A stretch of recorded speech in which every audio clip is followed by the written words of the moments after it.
Ya. Assalamualaikum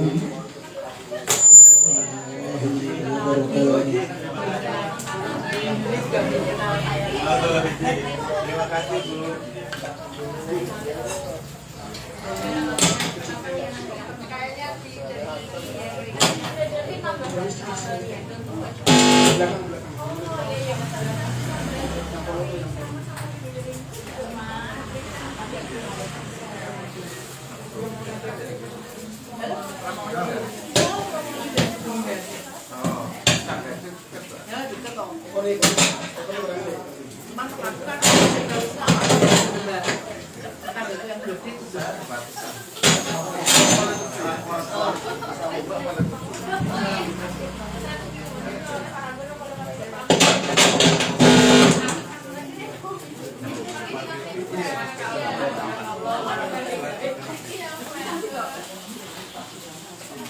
Bismillahirrahmanirrahim. Alhamdulillahirabbil alamin. Wa bihi nasta'inu ala umuri yawmiddin. Assalatu wassalamu ala rasulillah sayyidina wa maulana Muhammadin wa ala alihi wa sahbihi ajma'in. Hadirin hadirat, Bapak Ketua Umum LSM Forum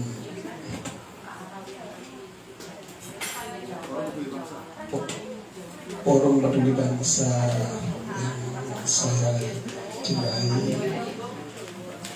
Ketua Umum Koperasi Peduli Bangsa Sejahtera yang saya cintai juga, hadirin semua yang saya sayangi. Alhamdulillah wa syukurillah, kita lanjutkan berjalan mencintai kehadiran Allah Subhanahu wa Ta'ala. Karena pada siang hari ini kita semua dapat bermujahadah tatap muka bersilaturahmi dalam majelis yang mulia ini dalam keadaan sehat walafiat. Marilah kita syukuri ke pertemuan pada siang hari ini dengan bacaan Alhamdulillah Rabbil Alamin. Hadirin yang saya sayangi, bahwa untuk acara siang ini adalah dalam rangka hari ulang tahun ketiga Forum Peduli Bangsa, Peduli Bangsa Sejahtera, bahwa siang ini mengusung tema ngobrol setahun dan sukses bersama nanti narasumber. Sebelum acara itu kita tuju, marilah kita buka acara siang ini dengan bacaan umum kitab sekali. Semoga dengan bacaan nanti menjadi sarana lancarnya acara hingga selesai. Bilillah wa bi sabab Rasulullah ini karomah awliyatillah bidakar bibarakatuh fayadullah.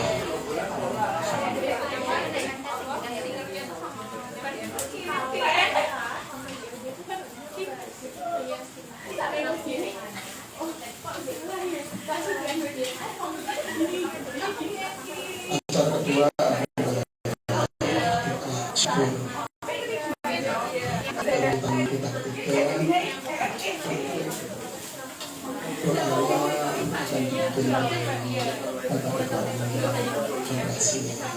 Peduli Bangsa Sejahtera kepada Bapak Muhammad Salih Hidayatullah waktu saya persilakan.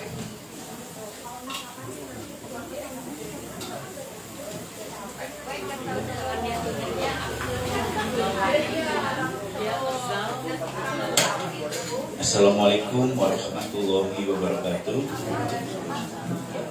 Alhamdulillah kita bisa bersiraturahmi kembali di acara hari ulang tahun Forum Peduli Bangsa yang ketiga. Alhamdulillah juga kita bersyukur kepada Allah Subhanahu wa Ta'ala, tidak terasa bahwa organisasi ini sudah berjalan 3 tahun.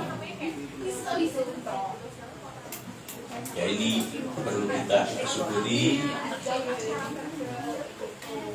Semoga organisasi ini bisa terus berkembang. Alhamdulillah kita syukuri juga organisasi Forum Peduli Bangsa juga sudah bisa melahirkan satu unit usaha yang dimulai dari kecil, yaitu Koperasi Konsumen Peduli Bangsa Sejahtera. Saya ucapkan selamat untuk Forum Peduli Bangsa. Semoga cita-cita organisasi ini bisa sampai tujuan, bisa memberikan kemanfaatan untuk masyarakat yang seluas-luasnya.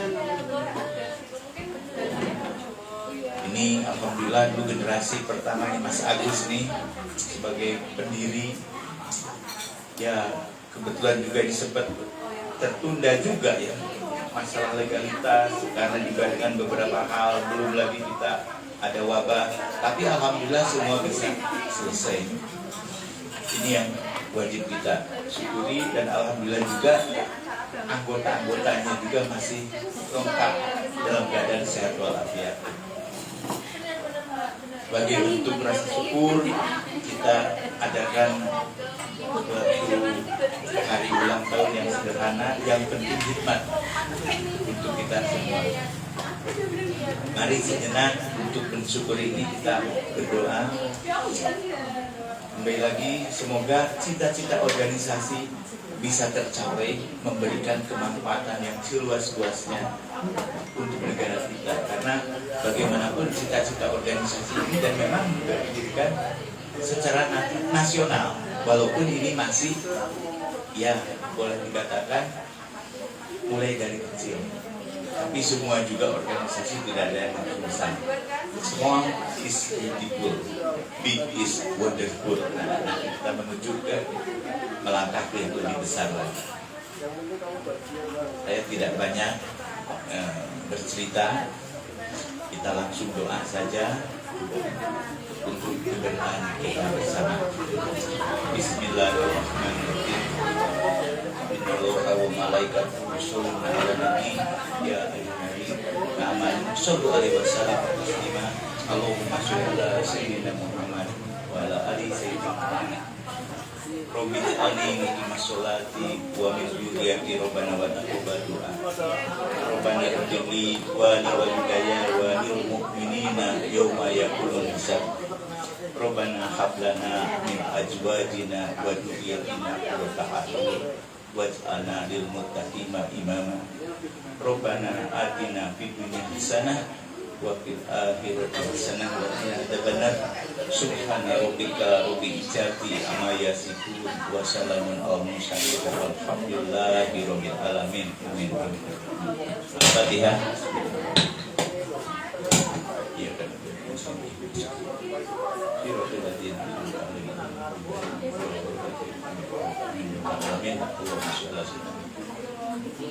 Demikian, maaf. Assalamualaikum warahmatullahi wabarakatuh.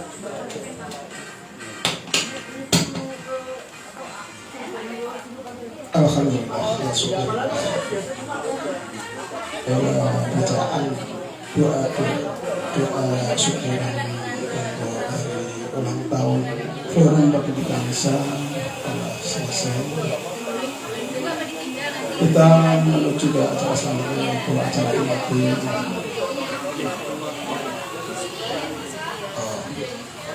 Ya, untuk acara selanjutnya adalah pemilihan tumpeng oleh Bapak Muhammad Said.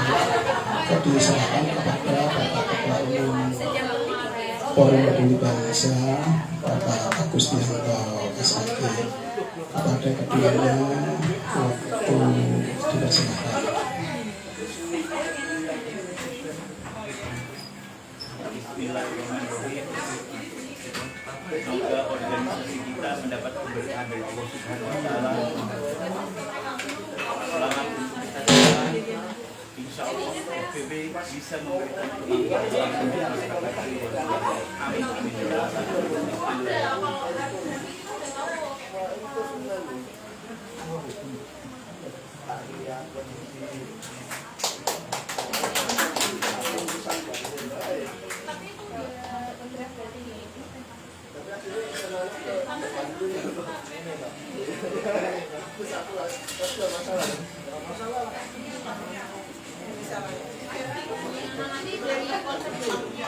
Cukup.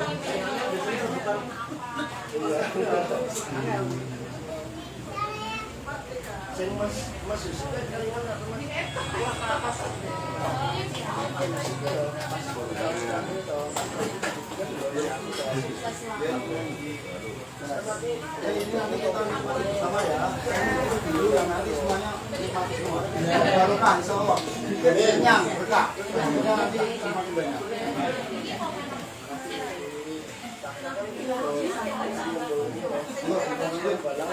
Semuanya merasakan.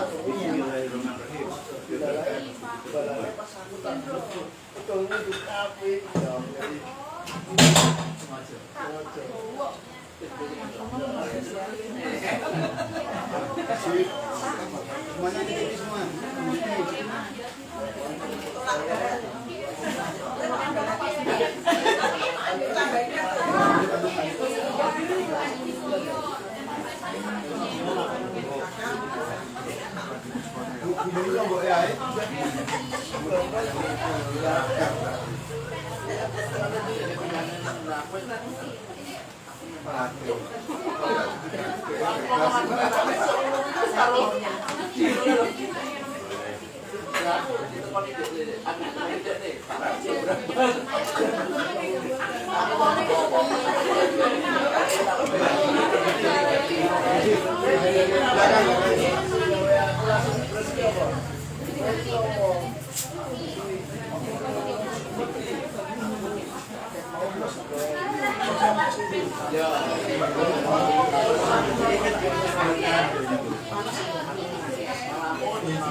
Oh, jiwa Pak.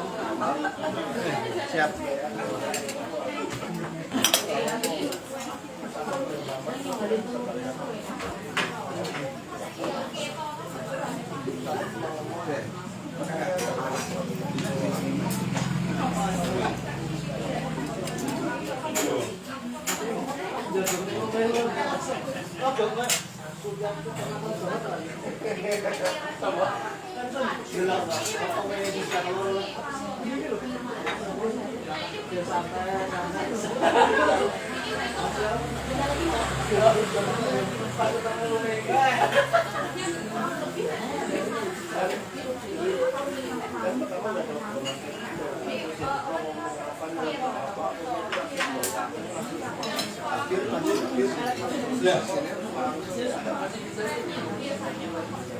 Terima kasih. Kita lanjutkan acaranya, yaitu acara yang acara ini kita isi dengan ngobrol tema marketing sukses. UKM dan UMKM kepada narasumber. Pertama Ibu Dr. Anda Hajah Mayustistioningsih MSI. Kepada beliau waktu secukupnya dipersilakan.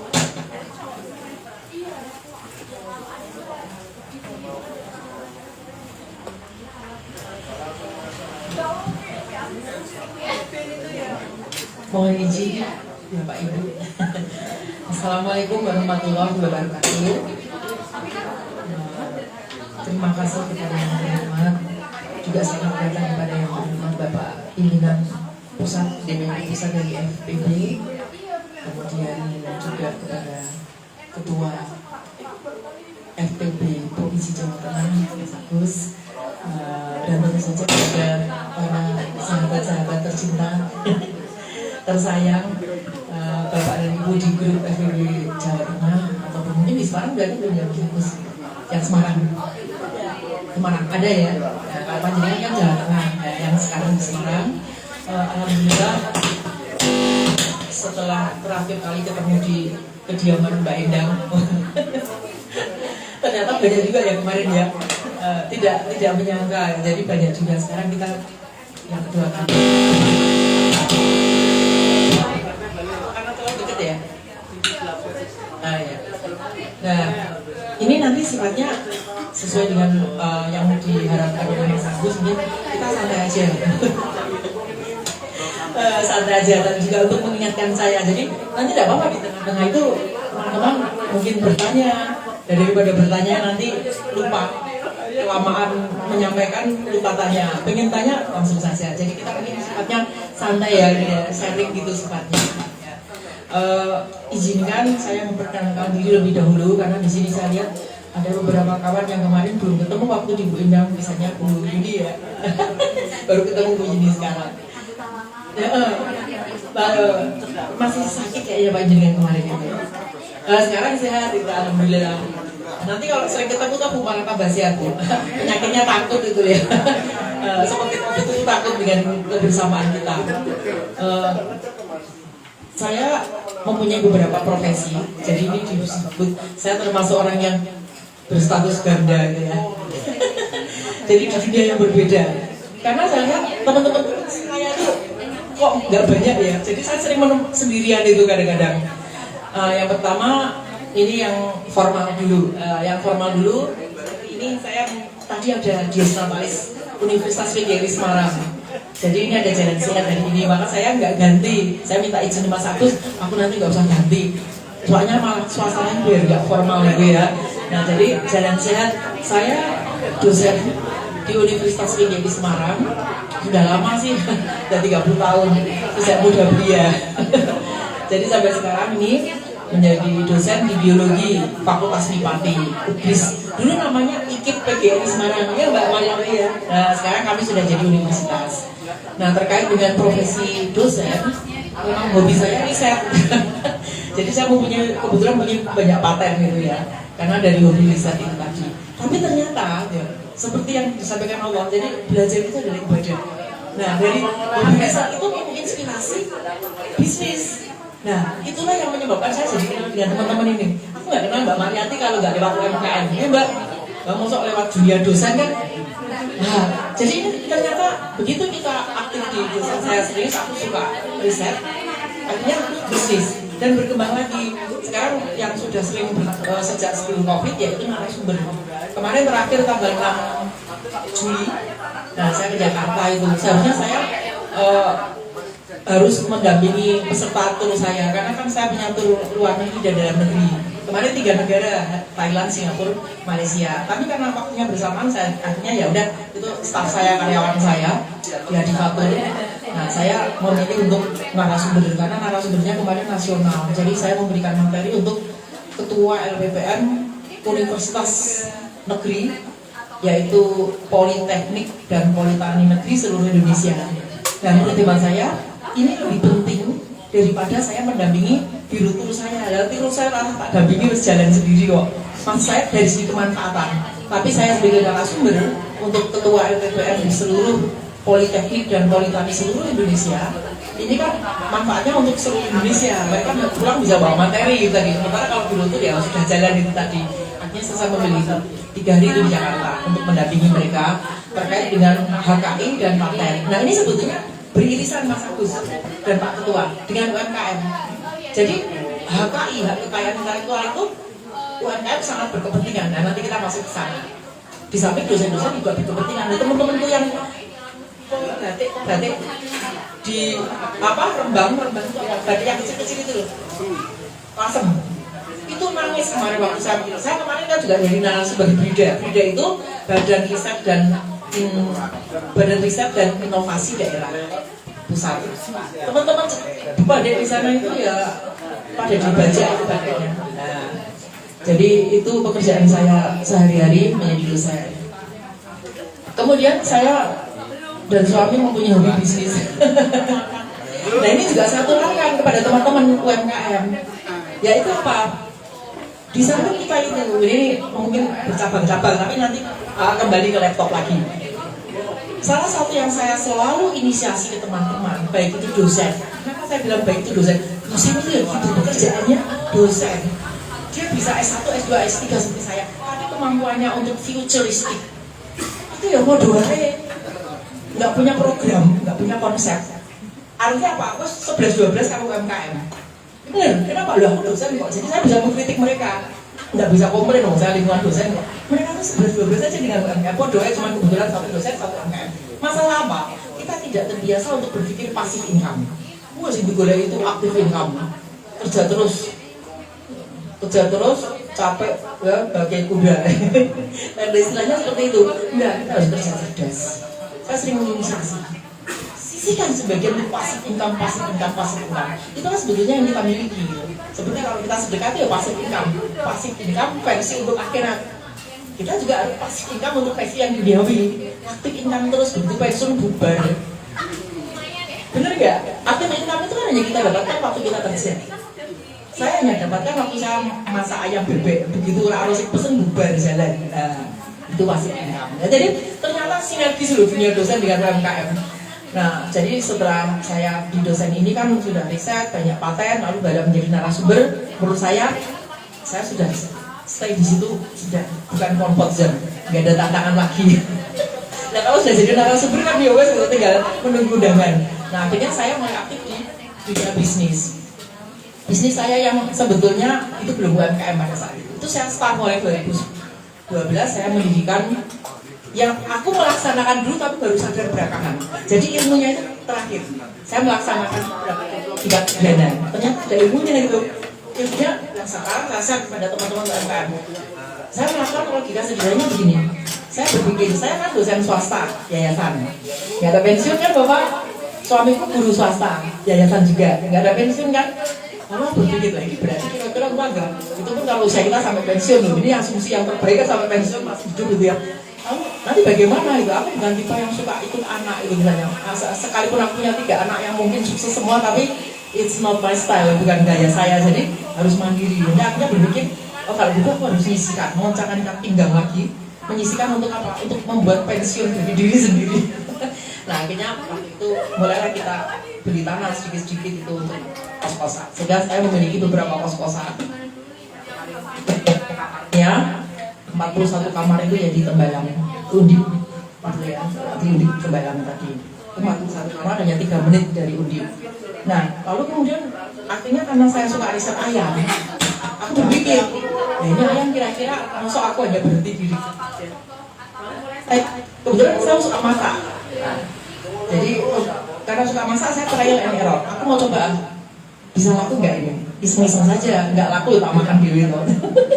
Ada lomba kebetulan. Klaster pangan Semarang, klaster pangan itu FEDER. Jadi yang membuat adalah Pemkot. Pemkot itu membuat 10 klaster. Pangan, klaster badik, klaster logam, klaster lumpia, klaster craft, klaster apa banyak itu sekitar 10 itu memang resmi dibuat oleh Pemkot Semarang.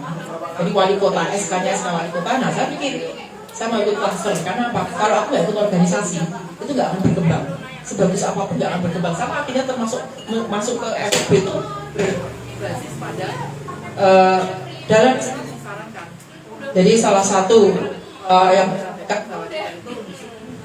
banyak berteman, memperbanyak silaturahim, itu memperbanyak rezeki. Rezeki itu masuk umur yang bermanfaat tadi. Jadi tidak hanya rezeki secara harfiah uang, tapi juga jejaring, kemudian juga pertemanan yang banyak. Nah ini pertemuan pertama kali dengan Pak Ketua, 2 kali 3 kali, nah mungkin akan menambah manfaat yang lainnya juga. Dari situlah kemudian Hadifa itu berdiri. Jadi dari sekarang menjadi Hadifa kuliner dengan olahan ayam dan bebek serta banyak produk Hadifa. Kemudian kita juga memasukkan ke Indomaret. Mungkin nanti NKP bisa menginisiasi. Alfamart itu belum. Jadi produk saya ada di 144 toko Indomaret Semarang. Di Semarang aja ada 144. Tadi jadi setiap kecamatan ada. Ini salah satu target yang bisa dicanangkan. Kita mengharapkan nanti cita-cita ini bisa di Indomaret seperti itu. Kemudian bisnis kami yang lain ada wisata, karena banyak teman, akhirnya teman-teman tanya, nggak wisata yuk. Akhirnya ini karena banyak tanya, akhirnya ya udah sekalian aja aku bisnis biro tour. Ini sudah sejak sebelum COVID. Jadi kita sejak sebelum COVID sudah keluar negeri 3 negara, kemudian juga 3 pro, 180 peserta, 4 bis. COVID kita vakum dulu. Kita punya rencana ke Cina 130, sudah DP 200 juta ke Air Asia. Air Asia mau kita charter Semarang, karena biasanya Air Asia hanya mau di Suta dan Surabaya. Tapi karena kita 160 orang, dia mau. Cuman tanggal 3 Maret kita DP 200 juta ke Air Asia. Akhir Maret COVID diumumkan. Nah ini sudah mulai lagi, kita sudah mulai keluar lagi. Kemarin ke Korea dan dalam kota. Nah jadi sampai saat ini bisnis yang kami kelola dengan branding Hadifatur itu adalah bisnis properti, kos-kosan dan persewaan ruko, kemudian kuliner Hadifa kuliner, kemudian Hadifa Butur, kemudian kami juga bergerak di bidang yang sebetulnya ini nggak bisnis ya, lebih ke charity, amal. Kenapa? Nol profit, nggak ada untungnya sama sekali. Tapi kita untungnya banyak teman, yaitu kita membantu menguruskan teman-teman yang belum memiliki BPJS-TK. Mereka bisa memiliki BPJS-TK untuk perlindungannya itu kan ada banyak. Nanti kita bahas lagi misalnya, tapi gratis lewat kami, jadi free. Yang dititipkan kepada saya cuma premi pertama untuk daftar. Misalnya premi pertama 16.800 dengan 2 program. Hanya itu saja pertama kali untuk daftar, selanjutnya premi kedua, ketiga dan selanjutnya bayar sendiri lewat m-banking atau lewat kantor pos. Pengurusan lewat kami gratis karena itu memang kami charity dari Hadifa. Nah, jadi itu beberapa bisnis yang ingin saya sampaikan. Kemudian kita akan mencoba mengupas, nanti mungkin teman-teman bisa bertanya. Maka saya sampaikan dulu secara umum bisnis-bisnis Hadifa dan pekerjaan saya sebagai dosen. Yang selanjutnya kita mungkin sedikit mereview setelah dari yang saya miliki dari bisnis properti, kuliner, tour, lalu kemudian juga jasa. Ternyata setiap bisnis tidak mempunyai strategi yang sama. Beda bisnis itu beda strategi. Ya pemasarannya, pengembangannya. Nah itu yang perlu kita cermati. Tidak bisa kita mengatakan satu resep obat itu untuk semuanya. Dan nanti kita seperti obat pinggir jalan itu tadi. Sebagai contoh untuk yang bisnis properti. Nah ini contoh kita bahas dulu, misalnya teman-teman tertarik ke arah sana, siapa tahu ya. Kadang-kadang teman-teman sudah merasa takut. Bisnis kok utang? Sama kita nggak boleh utang, siapa bilang nggak boleh utang? Islam itu menghargai. Cuman utang itu harus ada, kita daftarkan, kita asurat ada notarisnya, ada catatannya. Itu Islam mengajarkan, Al-Quran ada. Jadi setiap ada utang sekecil berapapun harus ada catatan dan saksinya. Sehingga supaya tidak terjadi yang mengutangi rugi, yang diutangi atau yang diutangi rugi gitu ya tadi ya. Sekarang ini kan trennya yang ngutangi lebih galak daripada yang ngutangi. Nah, jadi boleh nggak masalah, karena tidak semua bisnis bisa terutang. Maaf saja, kalau aku memilih jualan gado-gado, nah gado-gado kalau utang 5 juta itu kan konyol. Kita keluar gado-gado sehari itu 500.000 itu oke banget loh. Kacangnya, lontongnya, murah-murah tuh. Ya Mbak Indah, itu kalau kita jualan gado-gado, pencetnya kita ya 200.000 cukup lah. Pagi belanja, sore duitnya sebalik. Turnovernya cepat. Ya jadi itu yang balik itu besok pulang lagi. Wes kayak gitu loh, saya utang ke bank toh 200 juta or 200 ribu kok utang. Tapi tidak semua bisnis itu bisa tanpa utang gitu loh. Ada seperti bisnis yang saya putuskan. Ini saya putuskan, maaf di usia aku berapa ya? 2012. Berarti 10 tahun yang lalu, kira-kira berarti 45. Ini katanya kepalaku sudah seperti ini, 55 tahun aku udah gak berani lagi. Sarafnya sudah beda. Kemampuan menahan beban pikiran setiap Sabtu bayar tukang jutaan itu sudah beda dengan waktu kepala 4. Ini pada modal betul. Apa nggak mungkin? Aku tuh bukan balung gajah, nggak ada sama sekali. Ya, jadi kami dari keluarga yang sama sekali yang minim gitu kan ya. Jadi nggak ada sama sekali. Sekarang saya dan suamiku tuh waktu menikah itu kita nggak punya motor, nggak punya rumah. Sudah pokoknya modalnya cuma ya celana kolor gitu aja bilang. Motor nggak punya memang. Motor pertama kali kita itu Vespa 600.000 itu hasil utang. Koperasi kakak kami, dia urus di koperasi Depak, dan utang 600.000 buat beli Vespa dok. Warna biru telur asin. Harga pertama kali rumah punya. Memang kita dari nol sama sekali, nggak tahu kenapa berani menikah waktu itu. Aku curiga, suamiku tuh katanya nyerep aku ya, apa mungkin bikin aku mau dinikahi orang yang nggak punya apa-apa. Nah, tapi yakin bisa. Kalau kita bisnis properti, memang harus pinjam. Kecuali baru gajah modelnya sudah dapat. Dan aku pinjam. Yang saya jual nama baik. Jadi memang kalau kita pinjam itu mulai dari sedikit. Kur itu kan maksimal 500 juta. Terserah mau berapa bank, 3 bank, 4 bank, 1 bank, pokoknya uang suci 500 juta. Mulai latihan dari pinjam 25 juta. Bukan apa-apa. Ini masalah untuk mulai menciptakan track record. Untuk membuat nama kita itu membumi di dunia perbankan dan perhutangan. Karena kalau pertama kali newcomer rumah saku sih mau utang pertama kali jadi tolong atau sopo sih nyai, meskipun jenengan itu datang pakai limusin. Ini karena kalau bank itu kan bukan masalah agunan yang kita berikan. Agunan itu nggak ada artinya, tapi trust, track record. Jadi orang sugih pakai limusin utang 300 juta, meskipun limusinnya 1 M, Alphardnya 800 juta. Nah, dia lihat track record. Oh, belum tahu kok, newcomer kok, wes datanya 50 juta ya. Nah itu salah satu kiat. Jadi teman-teman kalau mau kira-kira bisnis yang padat modal, mulai rintis karir di bidang perhutangan. Lawe, lancar. Nah ini lancar aja. Kenapa? Berarti apa namanya? E-bankingnya apa e-banking? Apa itu namanya? BI checkingnya good. Begitu sakit good, besok 100 lancar. 100 good, ya 500 tuh ya. Lancar kok itu tadi.